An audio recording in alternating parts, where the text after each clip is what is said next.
What if the spiritual path, the noble ascent toward awakening, purity, and transcendence, had a hidden cost no one warned you about? What if, in your quest to rise above the chaos of the world, to silence the ego and master the self, you unknowingly severed the very fire that once made you feel alive? This is not a warning. It is a mirror. You see, somewhere along your sacred journey, desire began to feel dangerous. You no longer chased, craved, or reached with burning hunger. Not for women, not for wealth, not even for life itself. First it felt like peace, a strange calm, like a monk overlooking the battlefield from the safety of the mountains. But then came the silence, a heavy, golden silence that didn't soothe, but numbed. No longer bound by lust, ambition, or hunger, you became unshakable, yes, but also untouchable, unreachable, emotionally barren. The awakened man, so devoted to purity, unknowingly crosses into a realm where he is no longer alive, but merely aware. An awareness without desire is like fire with no heat, beautiful but cold. In this video, we are going to travel through forgotten chambers of spiritual history. We will unearth the ancient link between desire and the divine, and we will uncover why so many awakened men, perhaps you, begin to feel hollow, dispassionate, and emotionally distant after a spiritual awakening. You'll learn why your sacred fire dimmed, and how to rekindle it without falling back into the traps of lust or ego. This is not about returning to your former self. It is about remembering the primal force that was never meant to be destroyed, only transfigured. So if you've been wondering why your passions vanished, why you no longer burn, and how to feel fully alive again without betraying your path, stay close, because this may be the most important revelation of your awakening so far. Understanding the hidden conflict between desire and awakening. You were told that desire is the enemy, that craving is attachment, that longing leads to suffering, that to be free you must not want. So you stopped chasing, you stopped reaching, you even learned to sit still while your old self screamed for movement, for touch, for passion, for heat. This is the wisdom you inherited from centuries of spiritual tradition. The Stoic monk, the ascetic sage, the celibate master, and indeed they were wise. But buried beneath that wisdom is a distortion, a missing piece, a dangerous misunderstanding passed down through broken interpretations of sacred truth. Let's trace it. In Buddhism, tanha, thirst, is named the root of suffering. But the original Sanskrit didn't say all desire is poison. It said clinging is unconscious craving, not the raw fire of life, but the desperate grasping that turns it toxic. In Christianity, desire is often linked with sin, temptation, the fall from grace. But go deeper and you'll find the mystics, Meister Eckhart, John of the Cross, speaking of divine longing, an ache for union with God, a holy hunger that pulls the soul toward its source. Even in Sufism, desire is not rejected, it is refined. The lover's longing for the beloved is a metaphor for your soul's ache for the infinite. Desire here is sacred. It is the path, not the problem. But you were likely taught a flatter version. That enlightenment means detachment. That transcendence means sterilization. That the goal is to want nothing, feel nothing, be untouched by beauty or ache. And so you followed the path with discipline. You transcended lust. You stepped beyond need. You dissolved your craving for women, success, validation. But somewhere along the way, you also lost your color, your fire, your longing. You didn't just master desire, you amputated it. This is the unspoken tragedy of many awakened men. They confuse awakening with emotional anesthesia. They believe peace means the absence of fire. But this was never the true teaching. Carl Jung once wrote, "No tree, it is said, can grow to heaven unless its roots reach down to hell." This is the forgotten wisdom. That wholeness is not found in fleeing from the animal within you, but in redeeming it. Desire was never the enemy. It was always the raw, unrefined ore of the divine masculine. The primal power meant to be forged, not feared. When you awakened, you burned away the illusions, but perhaps you also scorched your sacred fuel. The fire of masculine desire, when unconscious, can lead to addiction, domination, chaos. But when conscious, it becomes purpose, devotion, drive. It becomes the fire that moves mountains, protects the innocent, builds legacies, and loves without fear. The question is not, how do I get rid of desire? The real question is, how do I let desire serve me, without letting it enslave me? That's where this journey must turn next. Because the fire is still there, hidden in the ashes of your awakening. And it's time to reclaim it. Why spiritual men become numb, and how the repressed shadow is silently screaming. You told yourself it was peace, this quiet, this stillness, this strange, echoing calm that replaced the fire of your younger years. But if you're honest, it doesn't feel like peace. It feels like a void. Your heart doesn't race anymore, not from joy, not from fear. Your voice is calm, but sometimes too calm, flat, emotionless, disengaged. You thought this was evolution. You thought this was the result of dissolving the ego. You thought you were becoming enlightened. But what if you were just becoming numb? Not spiritually elevated, but emotionally shut down? You didn't mean for it to happen. But over time, the war inside you grew quiet. Not because you made peace with it, but because you buried it deep. This is what happens to the awakened man who misreads the silence of the soul. You confuse suppression with transcendence. You avoid confrontation in the name of non-reactivity. You withhold your truth in the name of acceptance.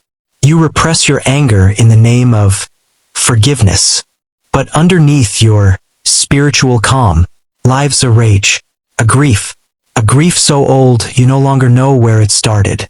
Carl Jung warned us, people will do anything, no matter how absurd, to avoid facing their own souls. And for the awakened man, spiritual language becomes the most sophisticated way to do exactly that. You bypass. You call it non-attachment, but it's actually fear of vulnerability. You call it equanimity, but it's actually emotional paralysis. You even say, I have no desires anymore, when deep down you're just too tired to hope. Because here's the truth, you do still desire. You still long to be touched, to be moved, to be broken open by life. You've just hidden those parts of yourself in your shadow. The parts you labeled unspiritual. The parts you deemed too much. The parts that still carry the ache of boyhood. You see, every time you denied your anger, every time you swallowed your lust, every time you avoided conflict by pretending to be above it, you didn't transcend those energies. You exiled them, and they became shadow. Not evil, not wrong, just unmet, unseen, unheard. And now those shadows haunt you in the stillness. They show up as fatigue, disinterest, apathy, emotional flatness. You can't even cry anymore.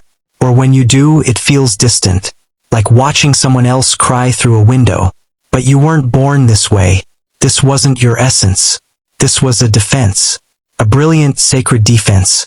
Because somewhere along your path, your sensitivity became a liability.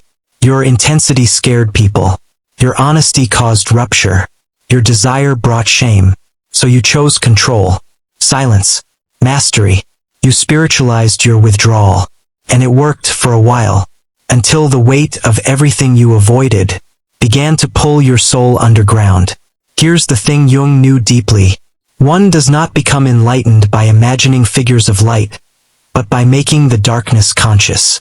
That means you cannot awaken by only ascending.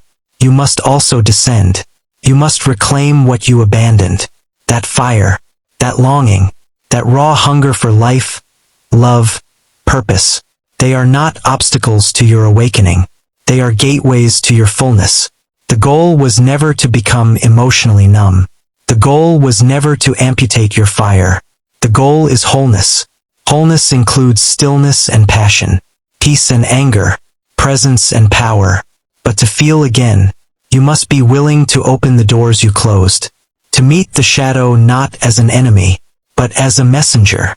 Because within that shadow you exiled is your lost motivation, your buried vitality, your sacred masculine essence.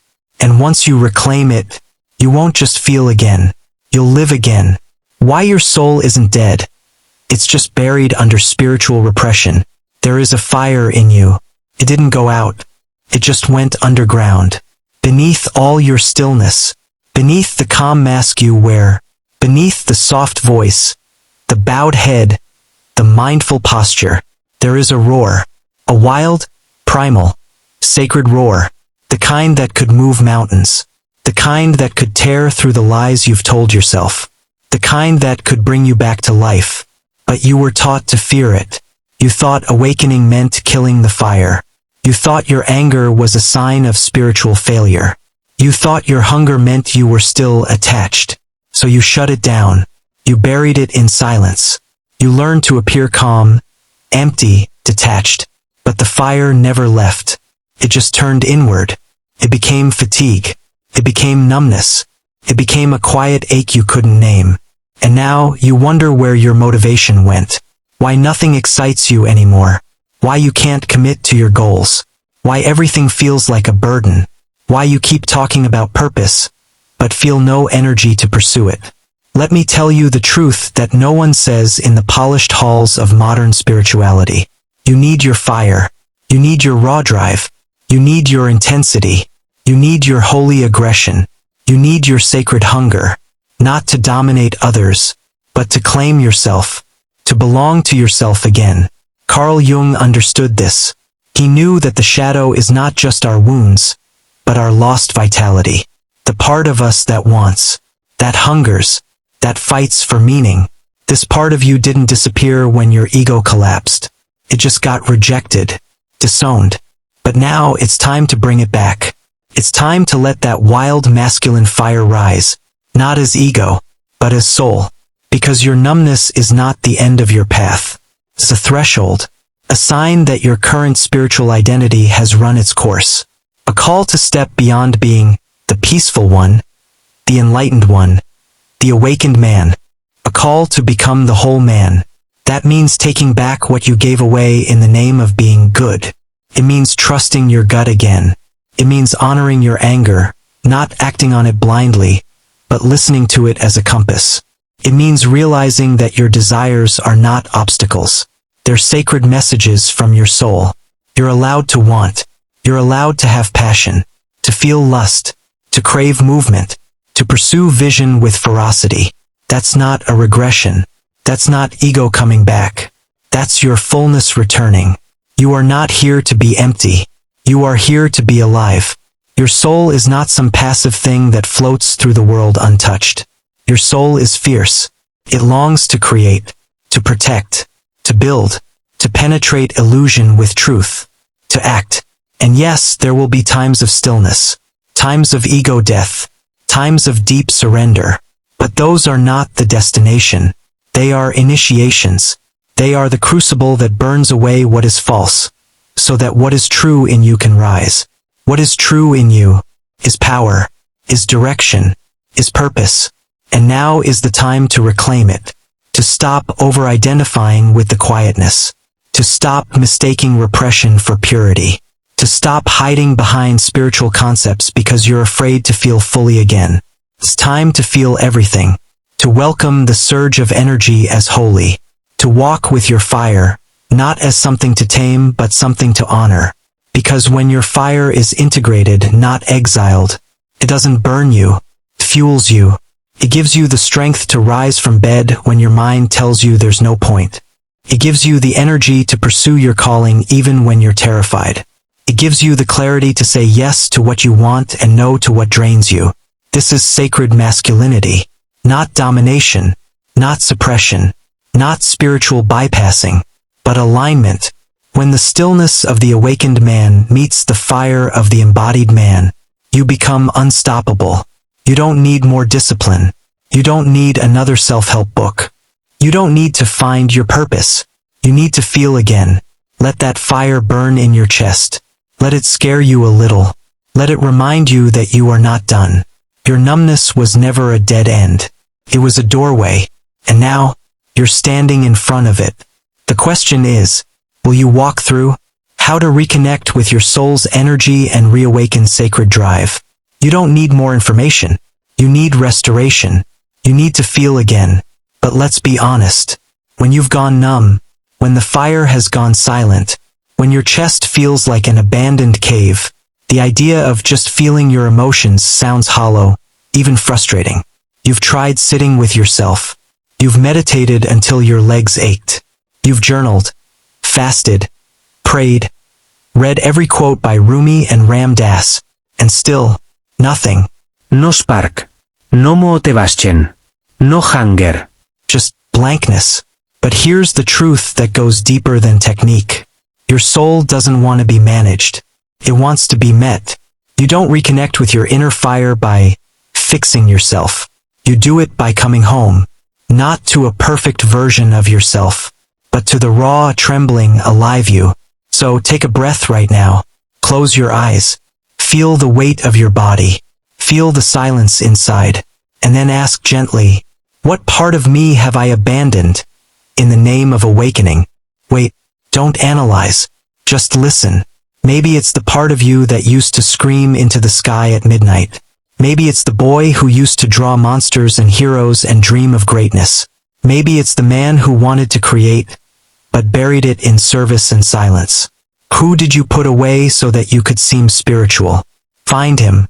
Breathe into his chest. Put your hand there if you need to. Feel the ache underneath the surface. It might hurt. You might feel shame. You might feel grief. But underneath that is your energy, your drive, your spark, your holy, burning yes to life. Not because life is easy, not because you've figured it all out, but because something in you still wants to be here. That's sacred. That wanting is not ego, it's soul.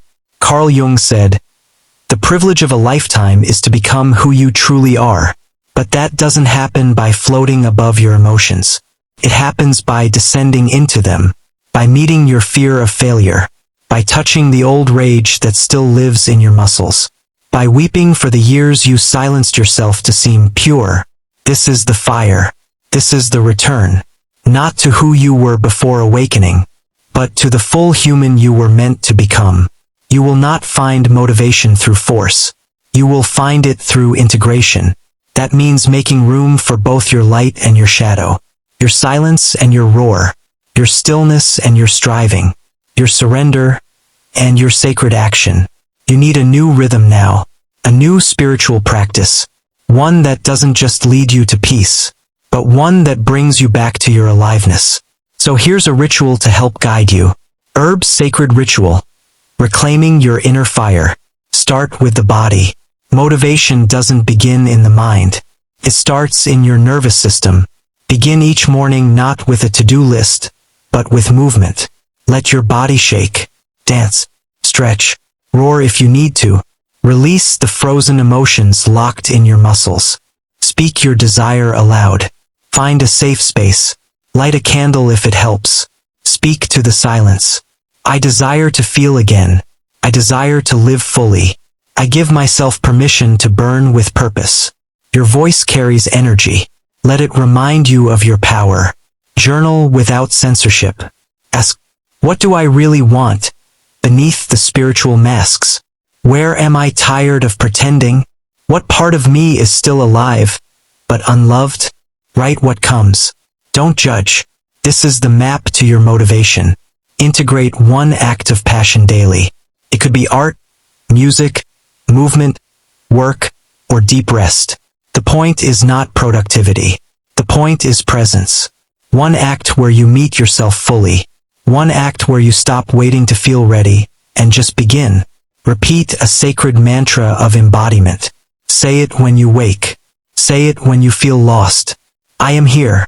I am whole. My fire is holy. I act with soul. You will not always feel clear. You will not always feel strong.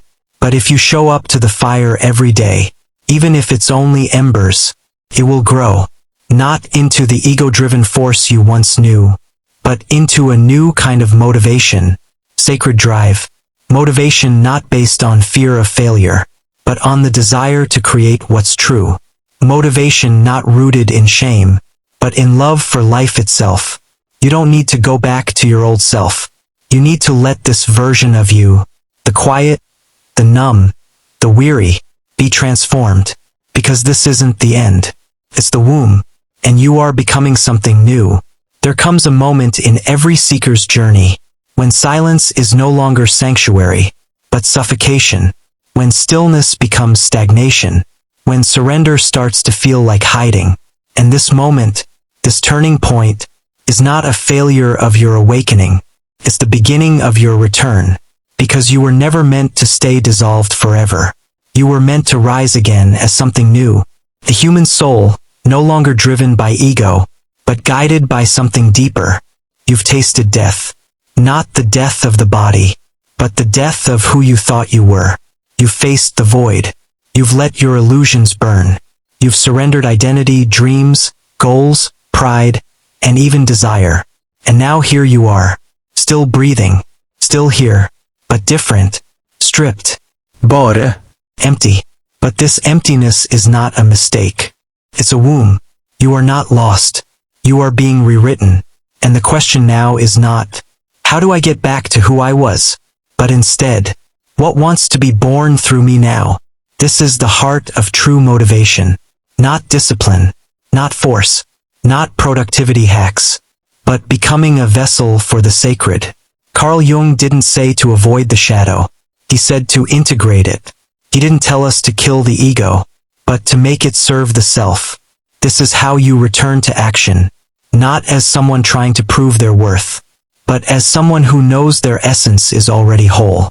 And from that wholeness, you move, you create, you build, you serve, you express, not to escape your emptiness, but to honor it, because now every step forward is not a chase for validation. It is an act of devotion to your truth, to your healing, to the divine spark that still flickers quietly inside your chest. This is what sacred motivation feels like. It is slow but powerful. It is soft but unstoppable. It is not driven by fear, but by alignment. You don't have to hustle your way into worth. You don't have to force yourself to be productive. You don't need to fake energy you don't feel. What you need is to listen to the whisper within you that says, I am ready to return, not to the noise, not to the ego, not to the performance, but to life itself, to the real, to the raw, to the soul. So, take one small step today, not because you have to, but because something inside you wants to reconnect. Pick up the pen again, open that dusty notebook, stand in the sun for 5 extra minutes. Tell someone the truth you've been holding back. You don't need to leap. You just need to begin. This isn't about fixing yourself. This is about following the thread of your aliveness, wherever it leads. And if you fall back into numbness, if the fire dims again, that's okay. Because now you know, the fire lives inside you, not in your thoughts, not in your hustle, not in your performance, but in your breath, in your presence, in your honesty. That is enough. You are enough. Carl Jung once wrote, your vision will become clear only when you look into your heart. Who looks outside, dreams. Who looks inside, awakens. And now you know what that means. Not just in theory, but in your bones. You have looked inside. You have felt the numbness. You have faced the dark. And now you awaken, not as the old you, not as the perfect spiritual version, but as the real you, the human, the soul, the sacred contradiction. And that is where your motivation is reborn. So now I ask you, what does your soul still want to do in this lifetime? What still flickers even in your fatigue?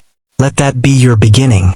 If this video found you in a moment of stillness, darkness, or numbness, let it be the permission you needed to stop judging your emptiness and start listening to it, because your soul is not asleep. It's waiting, and when you're ready, it will rise. If this message spoke to something in your heart, subscribe to Esoteric Nexus and join others who walk the strange, sacred path of awakening with courage, fire, and depth. Comment below? I'm ready to return and let your journey begin again.